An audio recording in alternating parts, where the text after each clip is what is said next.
ማሪ እንዴት ነሽ?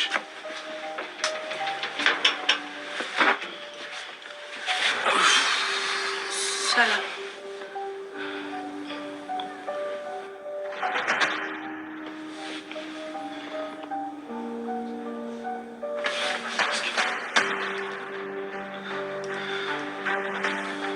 ቀለበትሽም የለም፣ መስቀልሽም የለም። ሉላ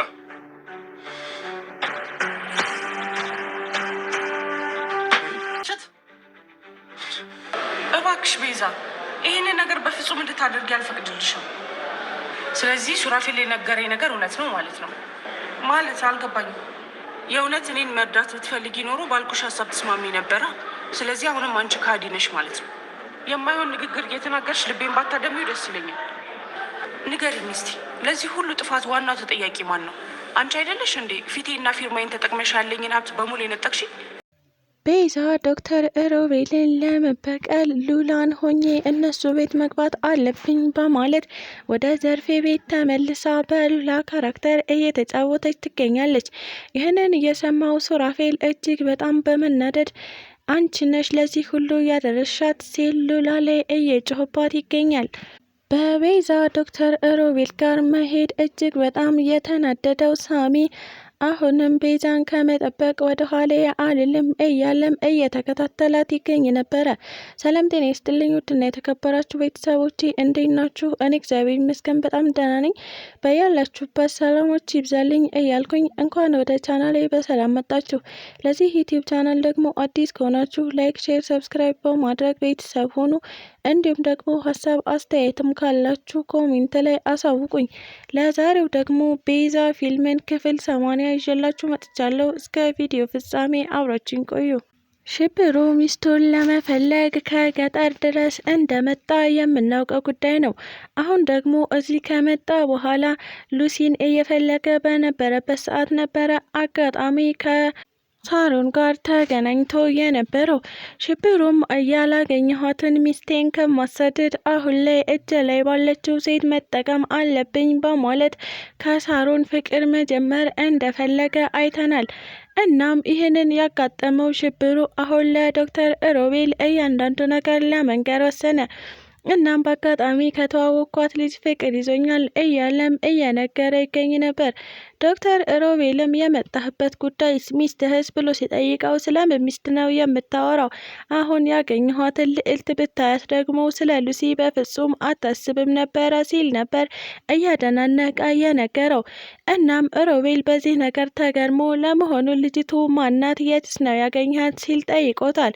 ሽብሩም ሳሮን ትባላለች፣ እጅግ በጣም ቆንጅዬና ልዕልት የሆነች ልጅ ናት እያለ ሲያብራራለት ስለማን ሳሮን ነው የምታወራው? ሳሮን ብሎ ጠይቆት ነበረ። አዎ ሳሮን፣ ምን ነው ታውቃታለህ? ሲል ጠየቀው። እሱም አዎ አውቃታለሁ፣ ሳሮን ማለት እኮ የሳሚ የልጅ እናት ናት ሲል ነበር ያስረዳው። ሽብሩም እጅግ በጣም በመናደድ ቆይ ግን ሳሚ የሚባል ሰው አልሰማበት ወዴት ልሂድ? እሱ ያልደረሰባቸው ሴቶች ያሉም ማለት ነው እያለ ነበረ የተገረመው። ዶክተር ሮቤልም አዎ ሶስቱንም ሴቶች እንደ ፍቅረኛም እንደ ሚስትም እንደ ጓደኛም አድርጓቸው ነው የሚኖረው በማለት ነበር የሳሚን ስም ለማጠፍሸት እየሞከረ የሚገኘው። ሽብሩ እጅግ በጣም በመናደድ ምንም አለ ምንም አሁን ሳሚና ሳሮን አብረው እየኖሩ አይደለም አይደል? ምንም እንኳን የልጁ እናት ብትሆን ነገር ግን አብረው እስካልኖሩ ድረስ ሳሮን ብቸኛ ሴት ናት ማለት ነው እያለ ነበረ ራሱን ነጻ ለማድረግ እየሞከረ የሚገኘው። ሽብሩ አሁን ላይ ከሳሮን ጋር እጅግ በጣም ለየት ያለ ፍቅር ስለያዘው ስለ ሳሮን የሚሰማውን አንዳችም ነገር አምኖ መቀበል አልፈለገም። ቤዛ አሁን ላይ ወደ ሉላ አክስት ቤት ከሄደች በኋላ እያንዳንዱ ሉላ የምታደርገውን ነገር ማድረግ ነበረባት። እናም ሮቤል ሲመጣ አክስትሽ የት ሄደች ብሎ ሲጠይቃት ለመዝናናት ወጥታለች ነበረ ያለችው። ሮቤልም ሉላና ቤዛን በፍጹም መለየት አልቻለም። እናም ሉላን እየተጠቀምኩባት ነው ብሎ ያስብ ነበረ። ቤዛም ሮቤል ለመጨረሻ ጊዜ እጄ ላይ ወድቀሃል፣ እናም አሁን አግኝቻለሁ፣ እበቀልሃለሁ፣ አንተና አክስቴም ባዶ እጃችሁን ነው የማስቀራችሁ እያለችም እየዛተች ትገኝ ነበረ። ቤዛ በፍጹም ሉላን ላለመምሰል የጣረችው ጥረት እጅግ በጣም ስኬታማ ሆኖ ተጠናቆላታል። ሮቤል ሉላ አሁን በጣም ልቀርብሽ እፈልጋለሁ። ይሄን ውበት ከዚህ በፊት አውቀዋለሁ። ቤዛ እጅግ በጣም ውብና ቆንጆ ልጅ ነበረች ሲል ነበረ እያደናነቃት የሚገኘው። ቤዛም አላወክ እኔ ቤዛ መሆኔን አንተ ቅሌታም እበቀልሃለሁ እያለችውም ትገኝ ነበረ።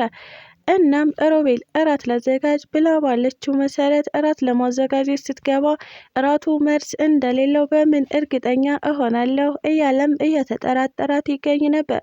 እናም እባብ ለባብ ተገናኝተናል እያለም ሮቤል እራቱን እንደማይበላ ለራሱ አሳምኖት ይገኛል። እናም ቤዛ እራት ከሰራች በኋላ ላቅርብ ስትል አይ በፍጹም ሉላዬ አሁን ውጭ ወጥተን መብላት እንችላለን። እናም ደግሞ እኔ ልጋብዝሽ እፈልጋለሁ፣ እንድትዝናኝ እፈልጋለሁ ሲል ነበረ።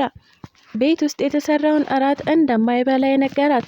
ቤዛም እጅግ በጣም በመናደድ ግን እኮ ነፍሰ ጡር እንደሆንኩኝ ታውቃለህ ብለዋለች። ሮቤልም ችግር የለውም ነፍሰ ጡር ብትሆኝም እኔ ልንከባከብሽ ነው እንጂ የምፈልገው ልጎዳሽ አልፈልግም በማለት ቤዛን ተዘገጃጅታ ለራት ግብዣው እንድትወጣ አድርጓታል። ቤዛም የግዴታ ሳሮን መምሰል ስላለባት ዝንጥ በማለት ነበረ የዶክተር ሮቤልን የራት ግብዣ ተቀብላ ልትወጣ የተዘጋጀችው። ሽብሩም በአጋጣሚ ሳሮንን አግኝቷት ነበረ። እናም ሳሮን የልጅ እናትና የሳሚ ሚስት ነበርሽ እንዴ ሲል ጠይቋታል። አሁን ይህንን ለምን ጠየከኝ? ለነገሩ የዛ ሮቤል የሚባል ሰውዬ ዘመድህ ምናምን ሲባል ነበረ፣ እሱ ነው አይደል ያቃጠረልህ ስትል ሳሮንም ይባስ ብላ ጮኻበታለች። ሽብሩም አዎ እሱ ነው እና የነገረኝ ነገር እውነት ነው አንቺ የልጅ እናት ነሽ ሲልም ጠይቋታል። ሳሮን አዎ የልጅ እናት ነኝ እና ምን ትሆን ድንግል ሴት ነበር እንዴ የፈለከው ስትልም አፍጣበታለች። አይ በፍጹም እንደዛ አይደለም፣ ለነገሩ እኔ ምንም ሆኜ እጅግ በጣም ወድጅሻለሁ ሲል ነበረ ለሳሮን እንደሚወዳት የነገራት። ይህንን የሰማችው ሳሮንም ከተበሳጨች በኋላ እቆሙበት ላይ ጥላው ሄዳለች። እናም ሽብሩ ከኋላዋ በመከተል አጠገቧ ቁጭ ብሎ ይገኝ ነበረ። ሳሮንም ቆይ ይሄ ሰውዬ እስስት ነው እንዴ? ለምንድን ነው በየሄድኩበት የማላጠው? አሁን እዛ ነበረ አሁን ደግሞ ከየት መጣ ስትልም እየተገረመች ትገኝ ነበር። ሽብሩም ሳሮንን ለመቅረብ የተቻለውን እየሞከረ ይገኛል። እናም ለምን እራት አልጋብዝሽም ሲል ጠይቋት ይገኝ ነበር። ሳሮን እጅግ በጣም በመደንገጥ ይህንን ነገር ስትፈልገው ስለነበረ ምንም ሳታቅማማ ነበር እሺ በማለት እሽታዋን ሰጥታው የተለያዩት። ወደ ቤትም ከሄደች በኋላ ሉላዬ አንድ ነገር ላስቸግርሽ በማለት ጠይቃታለች። እሱም ምንድን ነው? ሉላ ደግሞ እሺ ምንድን ነው ስትልም መልሳላታለች። ሳሮን የራት ልብስ እንድትሰጪኝ ፈልጌ ነበረ፣ ቀለል ያለ ለራት የሚሆን ቀሚስ ይኖርሻል ስትል ጠይቃታለች። ሳሮን እንግዲህ ከሽብሩ ጋር ለመገናኘት እጅግ በጣም ከመጓጓቷ የተነሳ አሁን ላይ የራት ልብሷን ለባብሳ ሽብሩን ልታገኘው ፈቃደኛ ሆናለች። ምናልባትም ይህ ነገር ለሳሚና ለሉሲ ጥሩ ነገር ይዞላቸው ይመጣል ብዬ አስባለሁ። ምክንያቱም ሽብሩ በሳሮን ፍቅር ከተጠመደ በፍጹም ሉሲ ትዝ አትለውም። እናም የሉሲና የሳሚ ፍቅር በነጻነት ይሄዳል ብዬ ተስፋ አደርጋለሁ። ሳሚ ምንጊዜም ቢሆን ችግር ውስጥ ከመግባት ወደ ኋላ አይልም። አሁን ደግሞ ቤዛን ለመጠበቅ ብሎ እየተከታተላቸው ይገኛል። ቤዛና ዶክተር ሮቤል የራት ግብዣውን ለማድረግ እየወጡ ይገኙ ነበረ። ሳሚም ይህን ነገር ስታደርግ ቆሜ አላይም በማለት የቤዛን ማንነት ማለትም ሉላ ሳትሆን ቤዛ እንደሆነች አጋልጣለሁ፣ ይሄ መናጢ ዶክተር ሲጠቀምባት ቆሜ አላይም በማለት ነበረ እውነታውን ለመናገር ወደ እነ ቤዛ እየሄደ የሚገኘው። ዶክተር ሮቤል ይህንን ነገር ሲሰማ ሌላ የበቀል መንገድ የሚያቅድ ይመስለኛል። ስለተከታተላችሁኝ እጅግ አድርጌ አመሰግናለሁ። ለቻናሌ ደግሞ አዲስ ከሆነ ላይክ፣ ሼር፣ ሰብስክራይብ በማድረግ ቤተሰብ ሁኑ። እንዲሁም ደግሞ ሀሳብ አስተያየትም ካላችሁ ኮሜንት ላይ አሳውቁኝ። ኢትዮጵያ ለዘላለም ትኑር እያልኩ ሰናበታችኋለሁ።